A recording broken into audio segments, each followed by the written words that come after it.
मौत ने भी अपना तरीका बदल दिया था। ना किसी के कंधे का सहारा, ना राम राम, ना गंगा जल, ना विश्राम, प्लास्टिक की पैकिंग और सीधा शमशान। मना कहीं प्रश्न लगलो, बाबा जी मौत से बचने का तरीका बता। मृत्यूपासून वाचण्याचा मार्ग, आता मृत्यूपासून कसं काय वाचते? आपल्या मरणाला लोक सुखी होत असतील तर धिक्कार असो आपल्या जीवनात। बरा झाला मेला असं जर म्हणलं म्हणत मग काय जगलो काय तू? काय झालं? एक नदी माझ्याकडून तुमच्याकडे वाहत होती बरं का म्हणे, अशी वाहत होती नदी आणि नदीला महापूर आलेला। मग महापूर आला की आपण काय करतो? पूर पाहण्यासाठी जात असतो। म्हणजे काठावरून इकडचे लोक या काठावर आणि इकडचे लोक या काठावर नदीमध्ये वाहते आणि आपण ते लोकच काम राहत नाही, फक्त छत्री नापून काही निस्तर टकर मकर पडायचं पाण्यात असं राहते। तर अशी छत्री धरायची आणि पाणी चाललेलं इकडच्या काठावर इकडचे लोक, इकडच्या काठावर इकडचे लोक। मग एका मोटरसायकल वाल्याला इकडून इकडे जायचं। मग ते काठावरचे लोक काय म्हणले, भाऊ पाणी वाढी राही ना, रिकाम काम ते करू नको, गाडी काही टाकू नको, जशी रिकाम सरकणी मोटर व्हायला अशी नाही नाही निघा तुम्ही। अरे तू ऐकलाय पाणी वाढ राहणार रे काका? नाही, तो होता 68 करता संतोष भाऊ, काही काहींच्या गाडीचा पाठी नंबर राहतो 68 जे कोणाचं ऐकत नाही समजून घ्या यांचा पाठी नंबर काय 68 म्हणजे 69 सोडून डायरेक्ट 71 असे असतात ते 68 नाही ना तो काय नाही निघा तुम्ही। लोक म्हणे काम करू नको, आम्ही म्हणतो तळतडे पाणी होतं आता 8 लोंगी घे पाणी वाढी राही ना। ऐकलं नाही, त्यांनी गाडी टाकलीच, एकाने मोबाईल सुरू करून दिला, निघ ना भाऊ चाल ना भाऊ, अरे बाप गया भाऊ पाणी महारा बापरे तरतर अरे हल्ली बरोबर सरकले गया भाऊ। सगळं त्याच्यामध्ये काही झालं आणि त्यांनी गावकीच्या ग्रुपवर टाकलं, आम्ही पांझन का ग्रुपला बातमी आली, आमच्या अमक्याचा पोरगा वाहिला, तो नेला, लगेच त्याची घरी रणबंबल सुरू, त्याला पायाला 4-5 जण, इकडे लगेच स्मशानात त्याची तयारी सुरू आणि तिकडे काय झालं, तो वाहत गेला आणि काठावर त्याला एक काडी हातात आली गवताची, ती काडीच्या आधाराने तो वर आला आणि ज्यानं शूटिंग केली त्याला भेटलं म्हणे जय हरी। कोण हो तू जितताय अजून आराम का मी का मिळालो का आराम? मला वाटलं तू गेला घरी रणबंबल वय घरी वय पहिले रडी गाड्यात येडा कदा तर पडतात तुझे नाही सांगत तरी मोटरसायकल टाकतो। आईने पाहिलं, डोळे पुसले, बाई आला माझा मुलगा, आला माझा मुलगा, भाऊ तुला तुझं पुण्य आलं बस बस। मला सांगायचं तात्पर्य एकच नाही बापो, पुण्यच तुमचं आमचं रक्षण। पुण्यश्लोको नरो राजा, पुण्यश्लोको युधिष्ठिरा, पुण्यश्लोको विदेहश्च, पुण्यश्लोको जनार्दना। ही लोक पुण्यवान असता काय शिल्लक राहिली काय कारण आहे? तर यांनी आपल्या जीवनामध्ये न्याय नीती धर्म सोडून जीवन जगले। अन्याय अनिती अधर्म या तिघां, अन्याय अनिती अधर्माने जगणारे जे आहेत ना काका, यांची कीर्ती शिल्लक राहत नाही, राहिली तर अपकीर्ती राहते। कीर्ती नाही, अपकीर्ती वेगळी आणि उत्तमाची कीर्ती वेगळी। अपकीर्ती काय काम तुम्हाला सांग? रावणाच्या जीवनात सगळं होतं, काय कमी होतं?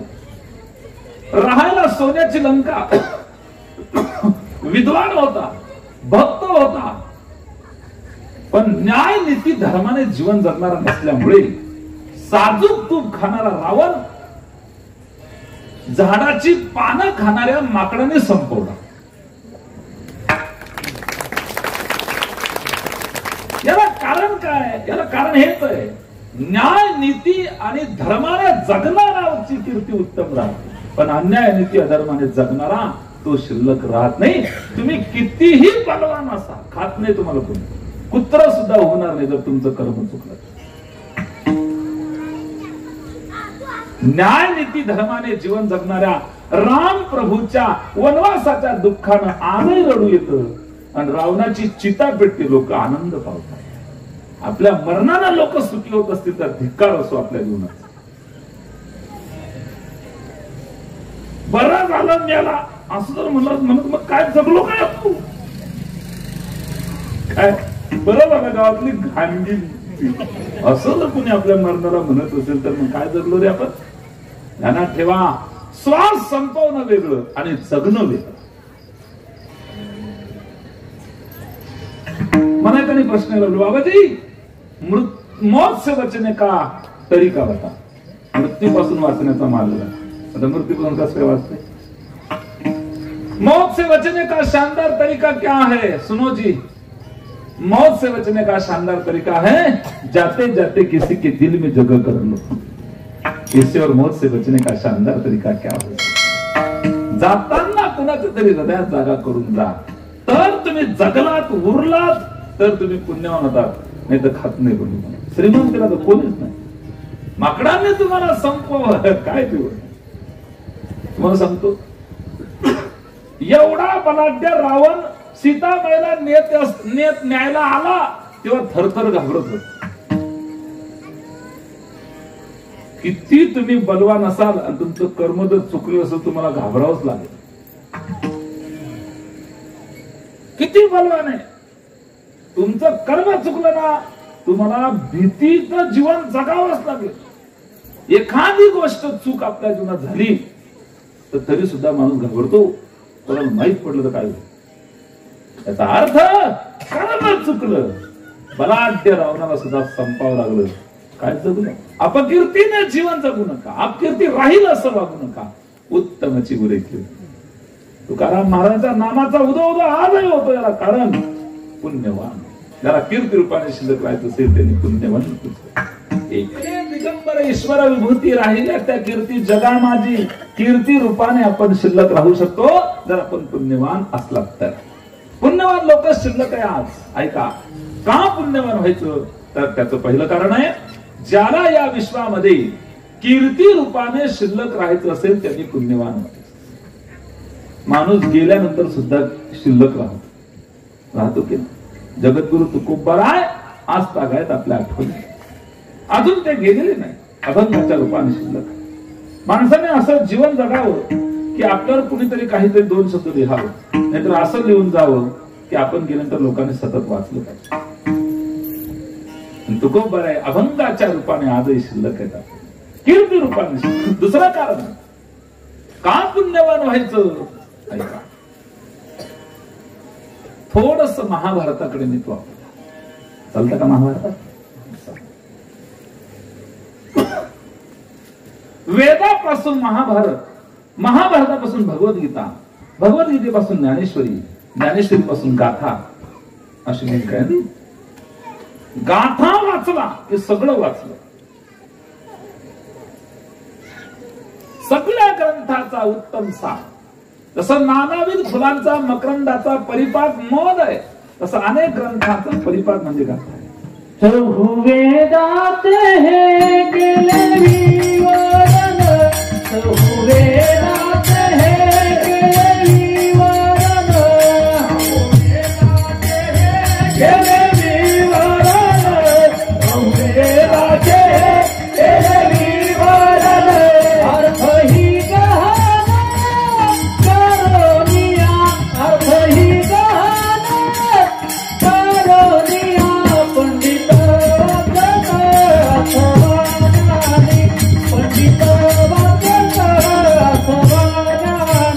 पंडित वाचन आठवानी, पंडित वाचन आठवानी.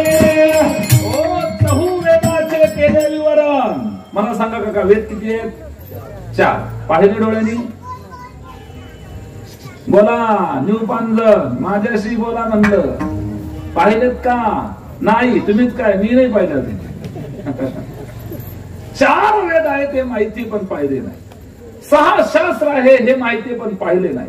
18 पुराण आहेत हे माहिती पण नका पाहू, नका पाहू. गाथा पहा, सगळं पाहिलं तर तुम्ही.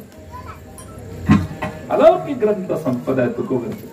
आणि विशेष म्हणजे एकाही विद्यापीठाचे विद्यार्थी नसणाऱ्या तुकोबारायच्या अभंगावर लोक आज पीएचडी करत आहेत. हा हा, काय सामान्य ग्रंथ का? अभ्यास करतायत, चिकित्सा करतायत.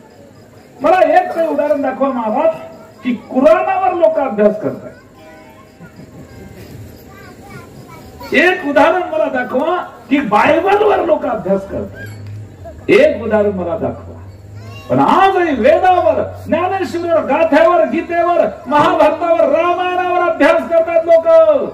हा आमच्या धर्मासाठी स्वाभिमानपूर्ण विषय की आमच्या ग्रंथाचा अभ्यास आजही लोक करतायत आणि वेगवेगळे शोध लावतायत. ही आमची सगळ्यात मोठी श्रीमंती. हा सामान्य थोडस बोलू का, ज्ञानोबा तुकाराम नामाचा जयघोष म्हणजे महाराष्ट्राचं जिवंतपण.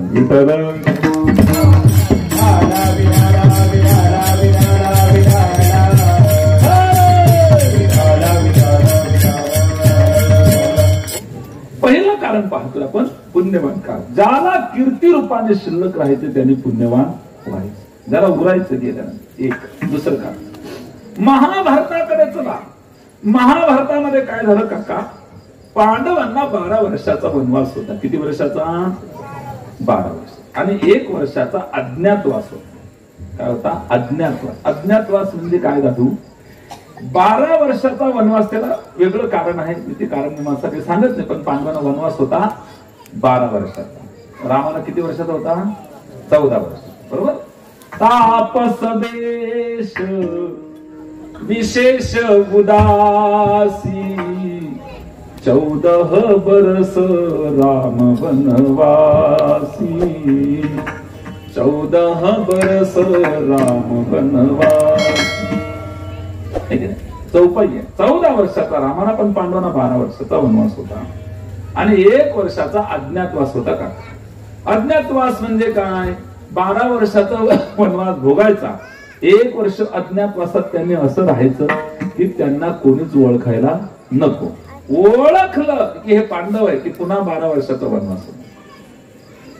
दुर्योधनाच्या 12 वर्षाच्या वनवासाच्या बातमी, त्यांचा वनवास पांडवांचा संपत आला हे दुर्योधनाच्या लक्षात आलं.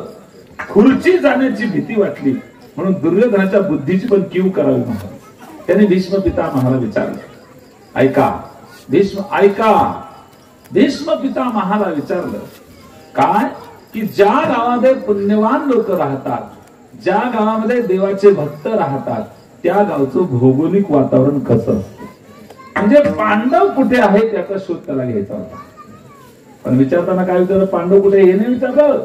ज्या गावात पुण्यवान लोक राहतात, तर पुण्यवान लोकांचं, जे लोक जिथे पुण्यवान लोक राहतात त्या गावचं भौगोलिक वातावरण कसं असतं असा प्रश्न विचारला. त्याला भीष्म पितामहाचे उद्गार काय आहे का? सदाच तत्र पर्जन्य समवर्षी न संशय संपन्ने सस्याच मही निरांतका भविष्यति गुणवंती च धान्यानी रसवंती फलानी च गंधवंती च माल्यानी शुभ शब्दाच भारती. सदाच तत्र पर्जन्य समवर्षी न संशय संपन्ने सस्याच मही निरांतका भविष्यति गुणवंतीच धान्यानी रसवंतीच फलानी च गंधवंतीच माल्यानी शुभ शब्दाच भारती. ज्या गावात पुण्यवंत राहतात त्या गावामध्ये भरपूर पाऊस पडतो, तिथल्या जमिनी भरपूर पीक देतात, तिथल्या धान्यात कस, फळात रस, फुलांना सुगंध आणि 2 कट्टर विरोधक चांगल्या कामात एकत्र येऊन राहतात. समजा ते गाव पुण्यवंताचं. आणि हे वर्णन समर्पक बरोबर विराट नगराशी लागत होते आणि पांडव तेव्हा विराट नगरातच होते. म्हणजे दुर्योधनाने हे नाही विचारलं पांडव कुठे राहतात. पुण्यवान लोक जिथे राहतात मग त्याला माहित होतं पांडव पुण्यवान आहे असं. विराट नगराशी समर्पित हे उत्तर, हे वर्णन आणि लागत होतं. लक्षात आलं दुर्योधनाच्या पांडव विराट नगरातच आहे. हा दृष्टांत संपला. आपलं गाव आपल्याला असं बनवायचं असेल तर पुण्यवान होणे गरजेचं आहे. भरपूर पाऊस पडणार, जमिनी पिकणार, या सगळ्या गोष्टी त्याच्यामध्ये. एक म्हणून पुण्यवान. 3 का पुण्यवान व्हा तर ऐका. जने वने शत्रू जलाग्नी मध्ये महार नवे पर्वत नसत केवा सुप्तम प्रमत्त विषम स्थितिमां रक्षांती पुण्यानी पुरा कृतानि. जन म्हणजे लोक. जन म्हणजे लोक म्हणजे काय झालं, मी मालेगावच्या स्टँडवर उभा होतो, कीर्तनाला चाललो होतो बसनी. 2 लोकांमध्ये दंगल घडली, हाणामारी सुरू झाली, चाकू तलवारी, रक्ताचा महापूर.